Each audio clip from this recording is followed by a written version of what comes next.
Buenos días, amados hermanos. Hoy domingo 27, prácticamente el último domingo del año ya. Se terminó 2020 y, y pues vamos a continuar con estas predicaciones en torno al nacimiento de Jesús, y ya para luego de iniciar el año ya también 2021. Quisiera este día que abriéramos nuestra Biblia en el capítulo 2 de Lucas, versículos 1 al 20. Le voy a dar lectura. Dice la palabra: Aconteció en aquellos días que se promulgó un edicto de parte de Augusto César, que todo el mundo fuese empadronado. Este primer censo se hizo siendo Cirenio gobernador de Siria, e iban todos para ser empadronados, cada uno a su ciudad. Y José subió de Galilea, de la ciudad de Nazaret, a Judea, a la ciudad de David, que se llama Belén, por cuanto era de la casa y familia de David, para ser empadronado con María, su mujer, desposada con él, la cual estaba encinta. Y aconteció que estando ellos allí, se cumplieron los días de su alumbramiento, y dio a luz a su hijo primogénito, y lo envolvió en pañales, y lo acostó en un pesebre, porque no había lugar para ellos en el mesón. Había pastores en la misma región, que velaban y guardaban las vigilias de la noche sobre su rebaño. Y he aquí, se les presentó un ángel del Señor, y la gloria del Señor los rodeó de resplandor, y tuvieron gran temor.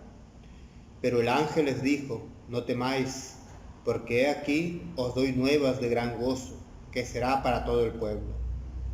Que os ha nacido hoy en la ciudad de David un Salvador, que es Cristo el Señor. Esto os servirá de señal: hallaréis al niño envuelto en pañales, acostado en un pesebre. Y repentinamente apareció con el ángel, una multitud de las huestes celestiales, que alababan a Dios y decían: gloria a Dios en las alturas, y en la tierra paz, buena voluntad para con los hombres. Sucedió que cuando los ángeles se fueron a ellos al cielo, los pastores se dijeron unos a otros: pasemos pues hasta Belén y veamos esto que ha sucedido y que el Señor nos ha manifestado. Vinieron pues apresuradamente y hallaron a María y a José y al niño acostado en el pesebre. Y al verlo dieron a conocer lo que les había dicho acerca del niño. Y todos los que oyeron se maravillaron de lo que los pastores les decían. Pero María guardaba todas estas cosas, meditándolas en su corazón. Y volvieron los pastores glorificando y alabando a Dios por todas las cosas que habían oído y visto, como les habían dicho. Oremos. Señor, te agradecemos por tus grandes misericordias. Hoy, Señor, te queremos pedir que edifiques, Señor, a tu iglesia. Que seas tú con nosotros, oh Padre Santo. Que en la predicación de tu palabra, Señor, me uses para tu gloria y tu honra. Y que hables, Señor, a través de un servidor. Y que tu palabra penetre hasta lo más profundo de cada corazón. Señor, recordando y entendiendo, oh Padre Santo, de que tú, oh Dios bendito, te humillaste y viniste, Señor, a traer la alegría a este mundo. Muchas gracias por ello. Muchas gracias, Señor, por tu palabra, y muchas gracias, oh Padre Santo, por la edificación, Señor, a tu iglesia. En Cristo Jesús oramos. Amén. El tema que traemos: nuevas de gran gozo, ha nacido el Salvador. Nuevas de gran gozo, ha nacido el Salvador. Vemos aquí en el pasaje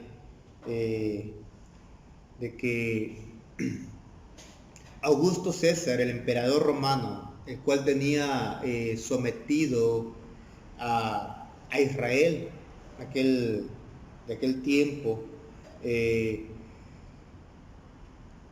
da un edicto diciendo que todo mundo se vaya a sus lugares a empadronarse, o sea, al lugar de donde es originario a empadronarse, porque quería tener un control, un recuento también de qué tanta gente tenía en el imperio, y sabemos muy bien que el asunto del censo sí es para tener un registro de la población, pero también saber el asunto de cuánto impuesto va a entrar, hacer un cierto cálculo de los impuestos y saber en aquel tiempo cuántos personas, por ejemplo, había de cada lugar distribuido por el imperio. Es decir, Augusto de seguro quería saber cuántos judíos había por todo el imperio, cuántos griegos había por todo el imperio, cuántos italianos había por todo el imperio, cuántos españoles había por todo el imperio, y así. De cada una de las regiones quería saber cuántos había, pero también con la intención de saber el asunto de cuánto va a adquirir de los impuestos durante ese año, contando las personas que va a contar, vaya. Pero también recordemos que por todo el Imperio Romano había ciertas revueltas, y muchas veces las revueltas se hacían con ciertos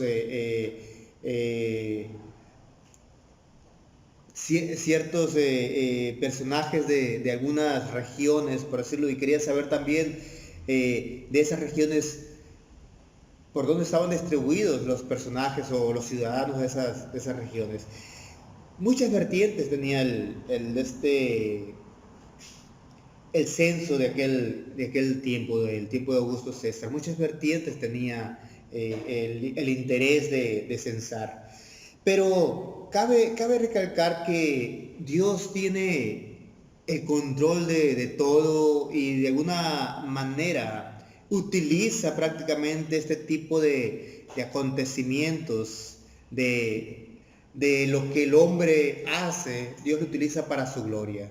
Y claro, María estaba embarazada de Jesús, y ya se había acercado el tiempo de su nombramiento. La profecía decía que el Mesías iba a nacer en Belén, precisamente, desde donde es originario José y María. Ellos vivían en Nazaret. Entonces tenían que viajar hasta Belén, de Galilea a Belén. Augusto César hace el edicto, entonces viajan, y se da el caso que ahí en Belén nace Jesús. Dios utiliza estos medios, los medios políticos, los medios económicos, los medios militares, los medios, cualquier tipo de medio, Dios lo usa siempre para su gloria, e incluso para cumplir sus propósitos. Eso es una verdad. Entonces, José y María se van a Belén, y ahí nace Jesús. Y cabe mencionar que ahora el 24 prácticamente estuvimos hablando sobre la anunciación del ángel a María, cuando el ángel le dice a María que iba a tener un niño. Pero también el asunto está de que José se aparece a José en sueños para decirle, porque José había abandonado a María, decirle que el niño que iba a tener es concebido por el Espíritu Santo. Hablamos de eso ahora el 24. Bien, hoy vamos a hablar sobre el nacimiento prácticamente de Jesús, las nuevas de gran gozo del Salvador que ha nacido. Entonces, hay algunas cosas que hay que recalcar aquí. El asunto de las nuevas de gran gozo, porque el Salvador ha nacido, las da el ángel. Y dice el versículo 11 al 9. Del 9 al 14 vamos a leer. Dice, he aquí se les presentó un ángel del Señor y la gloria del Señor los rodeó de resplandor y tuvieron gran temor, porque el ángel les dijo, no temáis, porque he aquí os ha nacido, porque he aquí os doy nuevas de gran gozo, que será para todo el pueblo, que os ha nacido hoy en la ciudad de David un Salvador, que es Cristo el Señor. Esto os servirá de señal. Hallaréis al niño envuelto en pañales, acostado en un pesebre. Y repentinamente apareció con el ángel una multitud de las huestes celestiales que alababan a Dios y decían, gloria a Dios en las alturas y en la tierra paz. Buena voluntad para con los hombres. Y aquí cabe recalcar que Jesús es la buena de alegría, es la buena de gran gozo. Y aquí hace el ángel hace la anunciación, prácticamente esa nueva de gran gozo. Si nos fijamos bien en el versículo 1, aconteció en aquellos días que se promulgó un edicto de parte de Augusto César, que todo el mundo fuese empadronado. Entonces se anuncia un edicto de parte de Augusto César y por el otro lado anuncia el ángel que ha nacido el Salvador. Son dos anuncios totalmente diferentes. Un anuncio de opresión en el asunto en la persona de Augusto César, y un anuncio de liberación, un anuncio de alegría, un anuncio de gozo, una nueva de gran gozo. Uno, Augusto César se proclamaba a sí mismo como el salvador del imperio, en el sentido bélico, en el sentido de que tú me sirves y yo te voy a salvar de las conquistas o de las invasiones de otros pueblos. Voy a tener aquí un cuartel militar, voy a decirlo así, un cuartel militar aquí en tu región, el cual te va a dar protección a la invasión de otros pueblos. Pero había una doble vertiente por parte de Augusto César. Recordemos que Augusto César era el emperador romano, el que de alguna manera comandaba de alguna manera todo el imperio, dirigía e imperaba en el imperio. Y cabe mencionar aquí que Augusto César significa el Señor exaltado. Es lo que significa Augusto César. Bueno, ese Señor exaltado que los emperadores a sí mismos se proclamaban, todos eran Augusto César, Julio, Augusto César, Pompeyo, Augusto César, Nerón, Augusto César, Claudio, y así cada uno de los emperadores se autocalificaban como Augusto César, el Señor exaltado. Y ese Señor exaltado es el que daba protección, entre comillas, a las regiones del Imperio Romano. Pero ahorita decía sobre los cuarteles. Esos cuarteles tenían una doble funcionalidad para el imperio, para el emperador. ¿Cuál era esa doble? Por una parte, ofrecer protección a base de servicio, por decirlo así, o a base de ser tributario para el imperio. Y la otra intención era de que si había una revuelta en esa región, opacar la revuelta. O sea, tenía una doble funcionalidad el ejército impuestos en ciertas regiones. Y ahí vemos en Jerusalén, por ejemplo, cuando Jesús es crucificado, los soldados romanos prácticamente hacen la ejecución a Jesús. Pero aquí el punto es que hay dos anuncios aquí. El anuncio que no es nueva de gran gozo, el asunto del edicto para que todo el mundo fuese empadronado, censado, es un anuncio de opresión, un anuncio de prácticamente no de alegría, sino de tristeza, quizás de miedo, de desesperanza, se podría decir. Y el otro que dan los ángeles, muy diferente, ha nacido hoy en la ciudad de David el Cristo, el Mesías, el Salvador, es el que os ha nacido hoy en la ciudad de David. Son dos anuncios diferentes, uno de opresión, otro de alegría. Pero también cabe recalcar aquí, cuando los ángeles anuncian prácticamente el nacimiento de Jesús, lo que está diciendo los ángeles, está anunciando que no es Augusto César el Señor exaltado, sino que es Jesús el Señor exaltado. Cuando dice gloria a Dios en las alturas y en la tierra paz, buena voluntad para con los hombres, el ángel está anunciando en ese gloria a Dios en las alturas, ese niño que os ha nacido, ese es el Señor exaltado, es el verdadero exaltado. Jesucristo es la buena nueva de alegría entonces, y no es Augusto César la nueva de alegría. Pero también lo que anuncia el ángel es que la promesa se ha cumplido.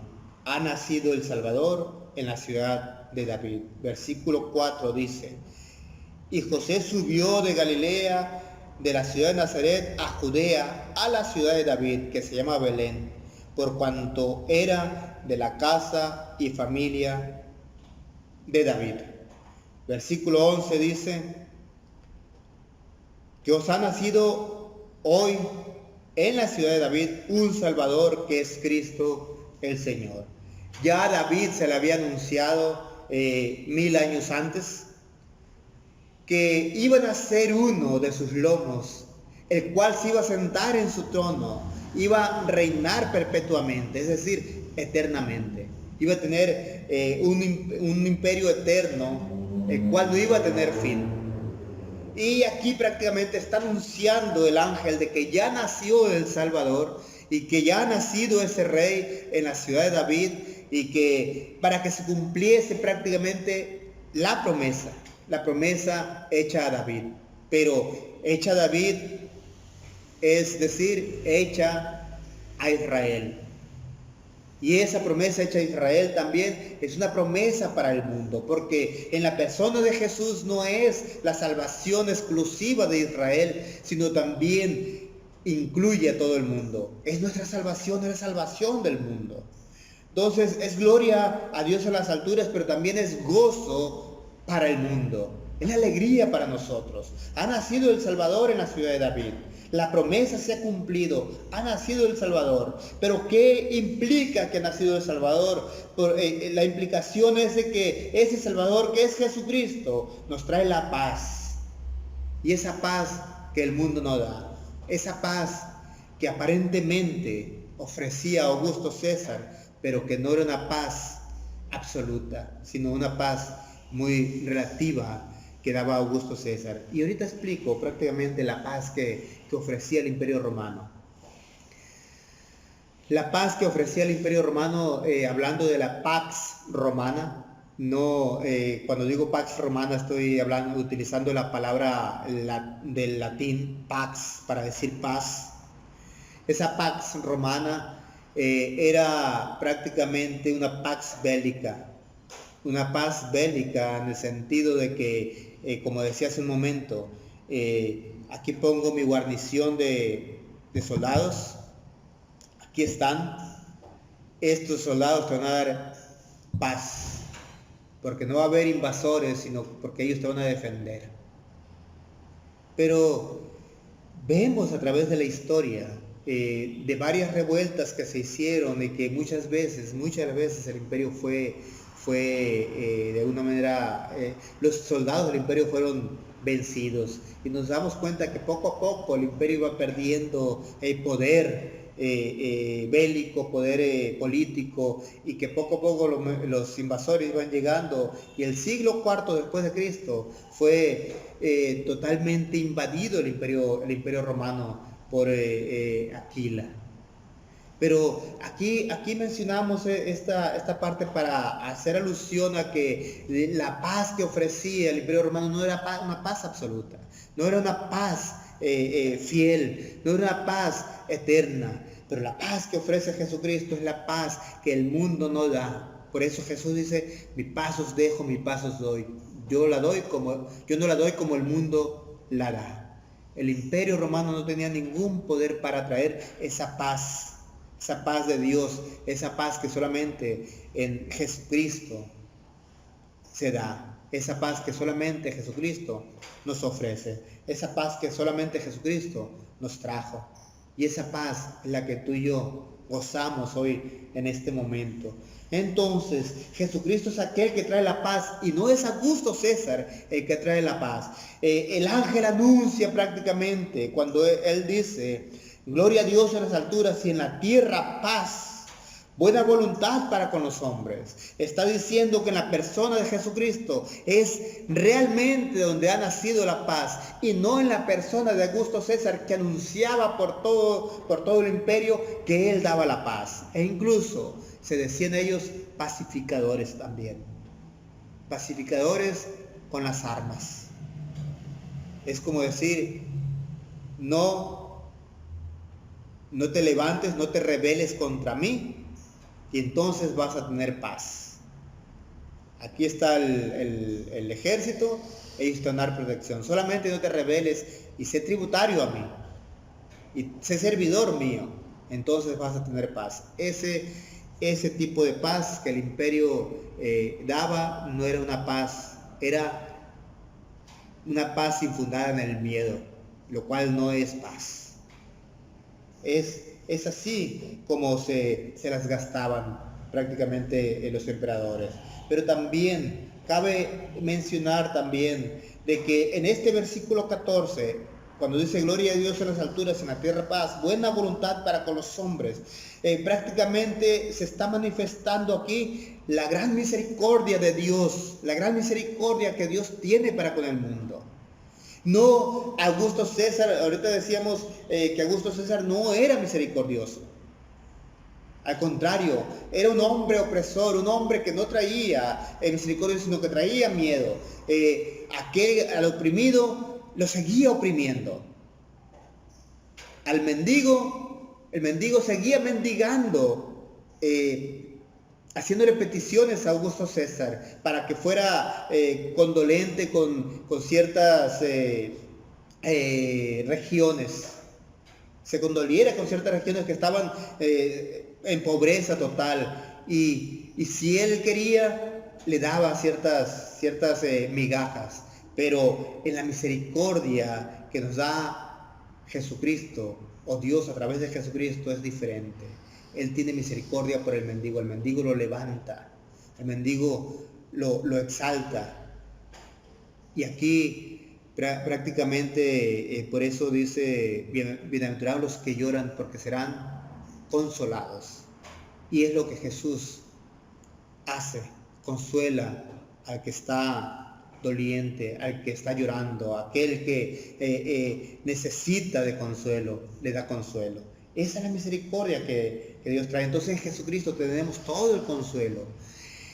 Cuando no podíamos nosotros salir de nuestra miseria de pecado, cuando no podíamos nosotros cuando no podemos prácticamente salir de la miseria del pecado, vino Jesucristo a nuestra vida, y entonces en la venida de Jesucristo, Él nos saca de esa miseria, nos saca del lodo cenagoso, del pozo de la desesperación, nos levanta y nos exalta solamente en la vida de Jesucristo. Y esa es la buena nueva que los ángeles traían. Es la buena noticia que dieron a los pastores. Por eso son nuevas de gran gozo, manifiestas a todo aquel necesitado. Y cuando decimos a todo aquel necesitado, estamos hablando aquí de que los ángeles no fueron a los sacerdotes, no fueron al rey Herodes, no fue al emperador a anunciar que había nacido el Salvador. Antes bien los ángeles fueron a los pastores. Y cuando fueron a los pastores, está indicando prácticamente que los pastores eran de las personas necesitadas, aquellos que estaban esperando, vaya la redundancia, esperando la esperanza de Israel. Y cuando los pastores, habla de los pastores aquí, tenemos que entender que los pastores eran personas discriminadas por el sistema religioso, por el sistema social. ¿Por qué? Porque la vida pastoril en el tiempo de Jesús no era bien vista, religiosamente hablando. Y como entendemos que la religión Prácticamente los pueblos, estaban regidos por la religión, es decir, todo pueblo tenía una cierta religión y la vida política estaba muy unida con la religión, la vida social estaba muy unida con la religión, es decir, todo pueblo tenía un Dios, el cual gobernaba sobre el pueblo. En consecuencia, el Dios era el rey del pueblo y Dios gobernaba sobre el pueblo. Entonces, todo lo que connotaba la religión tenía que ver con la vida política y tenía que ver con la vida social del pueblo. Y entonces cuando los ángeles anuncian a los pastores que no eran bien vistos por la sociedad, el por qué no eran bien vistos era porque los pastores iban y pastoreaban, y muchas veces se les moría una oveja y tenía que agarrar la oveja muerta y tenía que llevarla al dueño de las ovejas, al patrón, por decirlo así, para decirle que murió la oveja, que un león, que un lobo, que un oso o alguna otra fiera devoró a la oveja. Tenía que llevársela, y al agarrar a la oveja muerta, entonces ya se volvía inmundo desde una perspectiva religiosa. No podía participar en las celebraciones prácticamente del templo. Y eso lo hacía inmundo. Y entonces los pastores eran discriminados por la sociedad, por la vida religiosa. Y entonces se sentían oprimidos, se sentían rechazados por todo el mundo de alguna manera. Y los ángeles llegan y anuncian a los rechazados. Aquí la pregunta es, ¿cuántas veces tú y yo no somos como los pastores? No porque muchas veces nos rechazan, sino porque nos sentimos rechazados, sentimos que ciertas personas nos rechazan y ahí vamos cargando con el rechazo, ahí vamos cargando con una vida prácticamente oprimida por el rechazo. Y quiero decirte que el anuncio a los pastores, el anuncio de los ángeles a los pastores, que ha nacido un Salvador, que ha nacido alguien que nos ha traído la paz, que nos ha traído la misericordia, ese anuncio es para ti y para mí también. Ese anuncio es para todo el rechazado, para todo el oprimido, para todo el que es discriminado. Entonces, aquí cabe mencionar que esa esperanza es para todo el pueblo. Esa esperanza que ha traído el Salvador es para ti y para mí, para todo el mundo. Son para todo aquel que se sienta necesitado. Para ellos es la esperanza, para todo aquel que se sienta necesitado. El versículo 8 al 10 dice de esta manera: había pastores en la misma región que velaban y guardaban las vigilias de la noche sobre su rebaño. Y aquí se les presentó un ángel del Señor, y la gloria del Señor los rodeó de resplandor, y tuvieron gran temor. Pero el ángel les dijo: no temáis, porque aquí os doy nuevas de gran gozo, que será para todo el pueblo. El versículo 15 dice de esta manera: sucedió que cuando los ángeles se fueron de ellos al cielo, los pastores dijeron unos a otros: pasemos pues hasta Belén y veamos esto que ha sucedido y que el Señor nos ha manifestado. Fíjense bien, el asunto es de que los ángeles anuncian a los pastores, a los necesitados de esperanza, a los necesitados de libertad, a los necesitados de un Salvador, aquellos que esperaban al Salvador. Y aquellos que esperaban al Salvador, una vez que les fue anunciado, inmediatamente dijeron: vamos, esto es para nosotros, esto lo necesitamos tú y yo, vamos a ver lo que ha acontecido. Y fueron hasta Belén, porque el Señor les ha manifestado que el Salvador ha nacido. A ti y a mí nos manifiesta el Señor que Él ha nacido. y que esa misma esperanza, esa misma misericordia, esa misma manifestación, esa misma nueva de gran gozo es para ti y para mí hoy este día. Por lo tanto, gocémonos y alegrémonos también juntamente con los ángeles. ¿Por qué? Porque os ha nacido un Salvador, ese Salvador que es para todo el mundo. Por lo tanto, mis hermanos, dice el versículo 16 al 20, vinieron pues apresuradamente y hallaron a María y a José y al niño acostado en el pesebre, y al verlo dieron a conocer lo que se les había dicho acerca del niño. Y todos los que oyeron se maravillaron de lo que los pastores les habían dicho. Pero María guardaba todas estas cosas, meditándolas en su corazón. Y volvieron los pastores glorificando y alabando a Dios por todas las cosas que habían oído y visto como se les había dicho. Aquí el punto es que una vez que los pastores escucharon las nuevas de gran gozo y fueron hasta Belén y vieron al niño, empezaron a proclamar todas las cosas que se le habían dicho acerca del niño, acerca de Jesús que había nacido, acerca del Salvador que había nacido.